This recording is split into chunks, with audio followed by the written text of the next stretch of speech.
Welcome to the Happy Mindset, episode 143. Today's episode is called MetaLearning.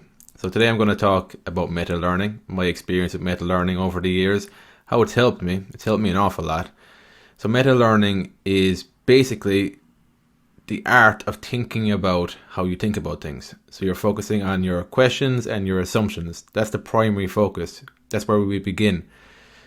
So this is a paradigm shift. If you look at the education system, a lot of the focus is on answers, predetermined answers. Whereas this is like a paradigm shift. I'm not saying that isn't useful. Of course it's useful. You need to have some sort of answers and frameworks. But you also fundamentally need to work on your questions and assumptions if you want to make progress in your life. I find in my life it was a struggle when I left this system. And I didn't understand it was my questions, my assumptions, my ability to learn for myself were going to be vital components of actually succeeding in the world or even not even succeeding, just surviving in the world. When you lack those skills, life becomes very difficult because you're constantly seeking outside of yourself for the right answers. You don't know how to ask yourself the right questions. You don't understand the power of the questions you're asking yourself, and you don't understand the power of the assumptions you're making, or what assumptions you're even making to begin with. Because you do need a contrast. That's how this is difficult to begin. If MetaLearning, metacognition, thinking about how you're thinking about things is something that's new to you, the most difficult part at the beginning is that you've got no contrast.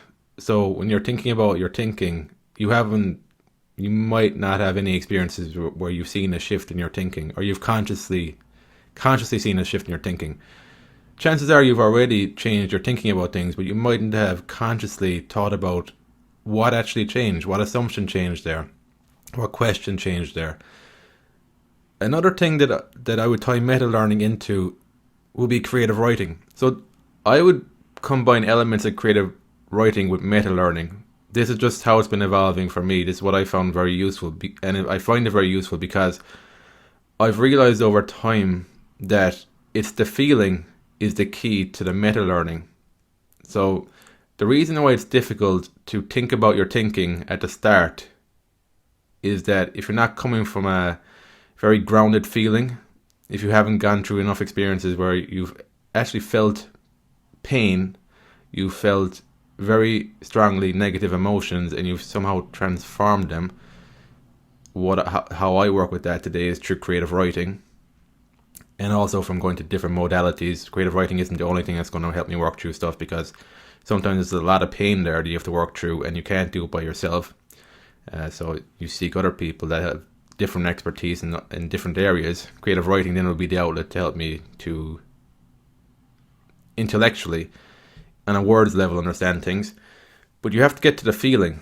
So the feeling, I've mentioned it before in other episodes, it unlocks different perspectives. It gives you that emotional distance to begin with, to even observe your thinking.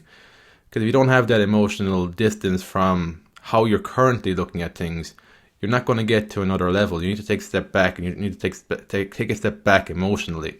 That's how I've found this to be useful over time. So my approach to meta-learning, I'd combine aspects of creative writing. So there's meta-learning principles like the 80-20 principle. So 20% of the things, focus on that to begin with, the most important stuff, if you're learning a skill. And then over time, through chunking, through a long-term approach, you develop mastery. Just stick at it.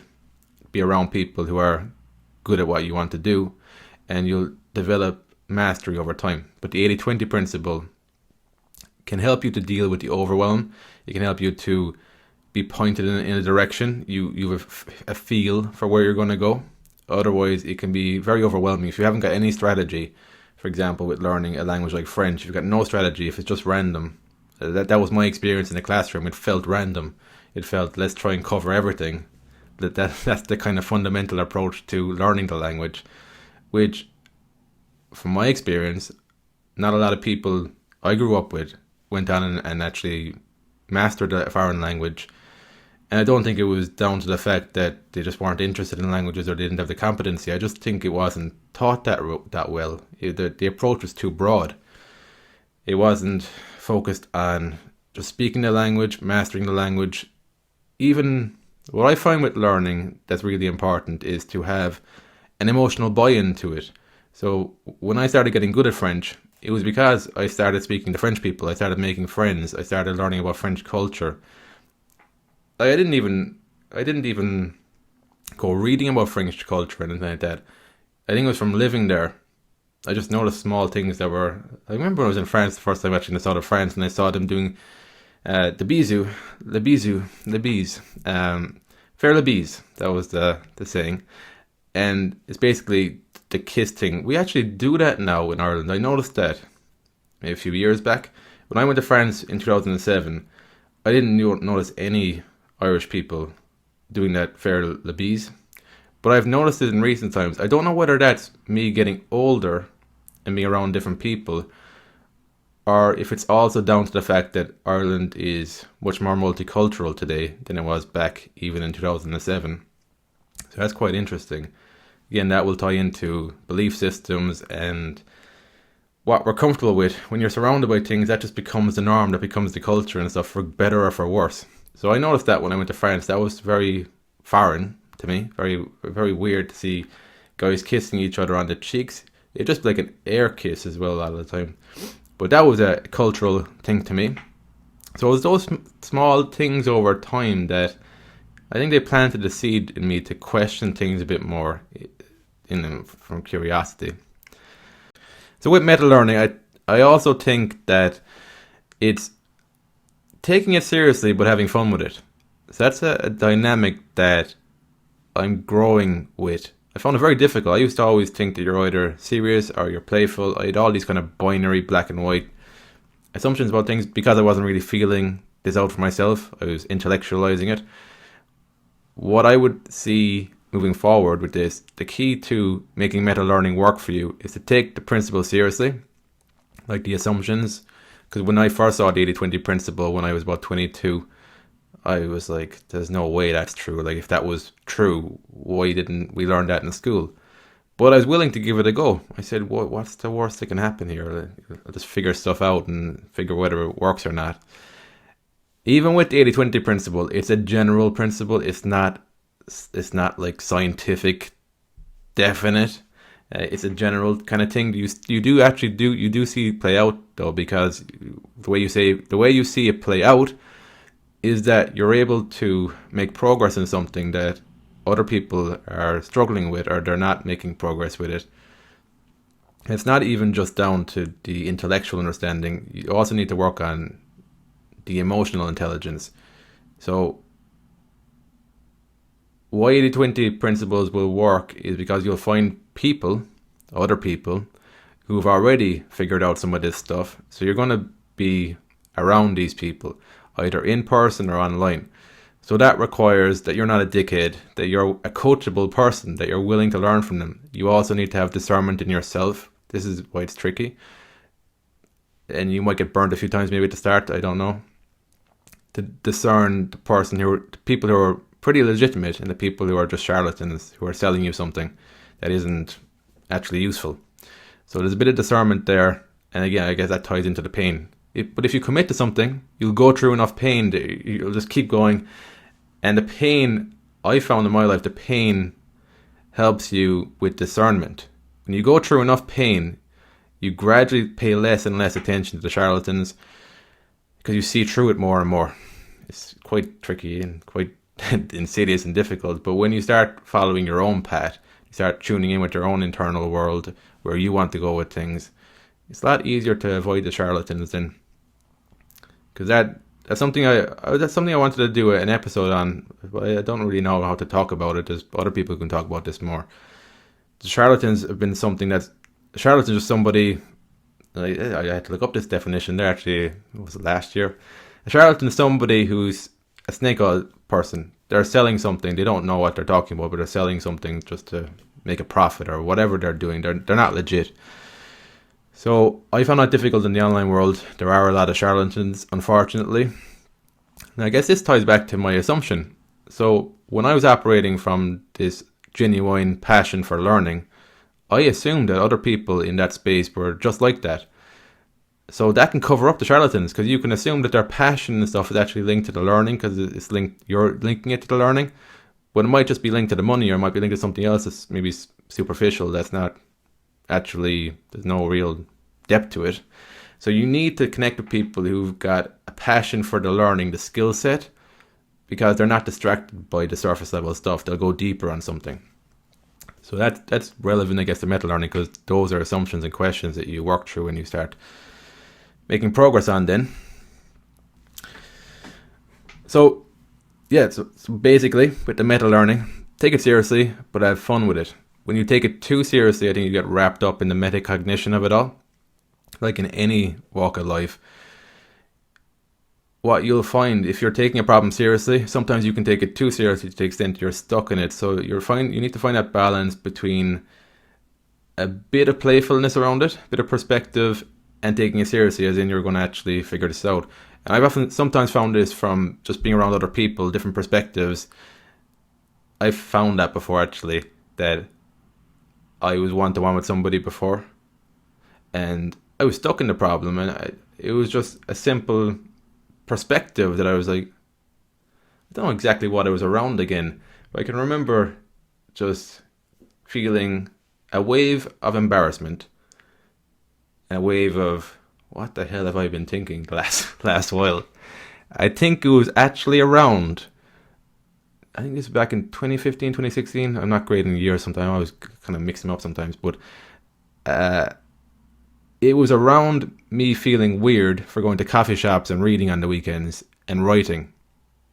Because I was still living with the feeling at the time that I'm a swat, I'm a goody two-shoes, I've got no life, I've got no social life, got no friends.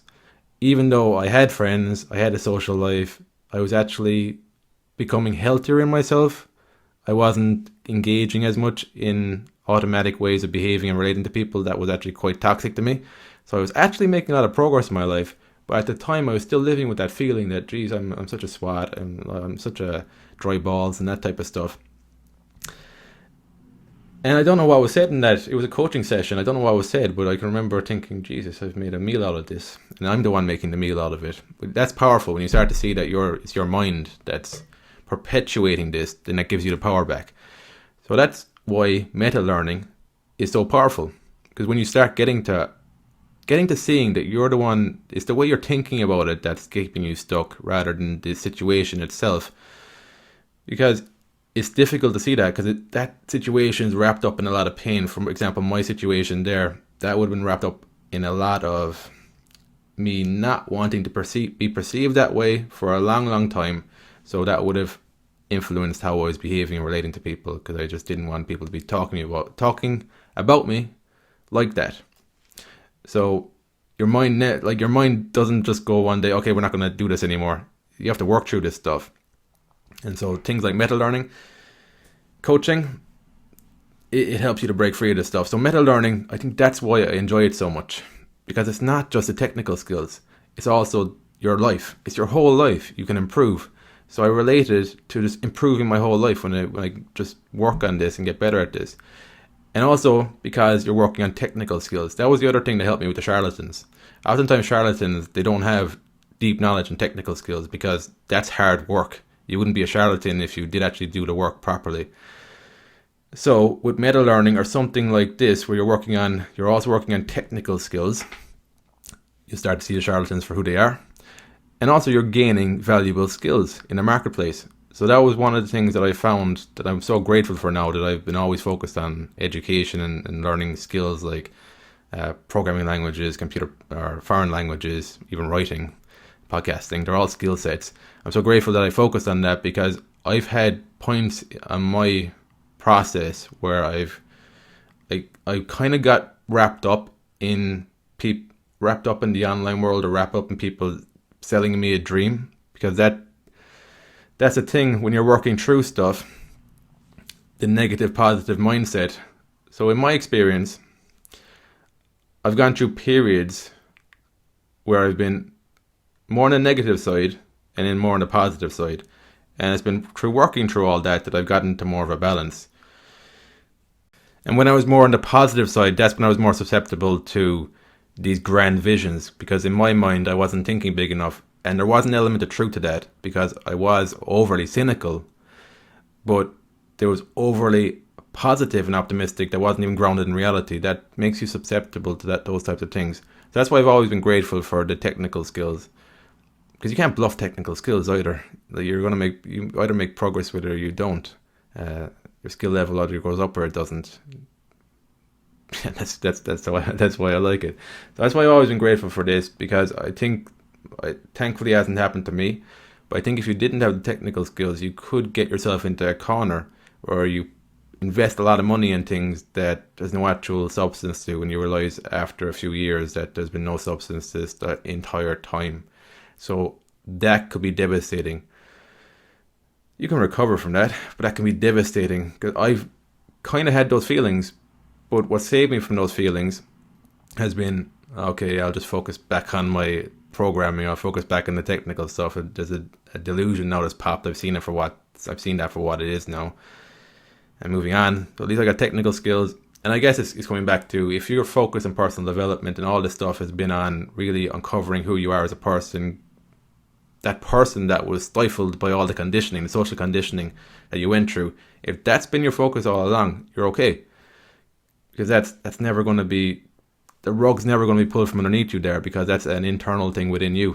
So that's completely within your control. So that's a few little insights that will help you navigate some of just the mental turmoil you can go through otherwise.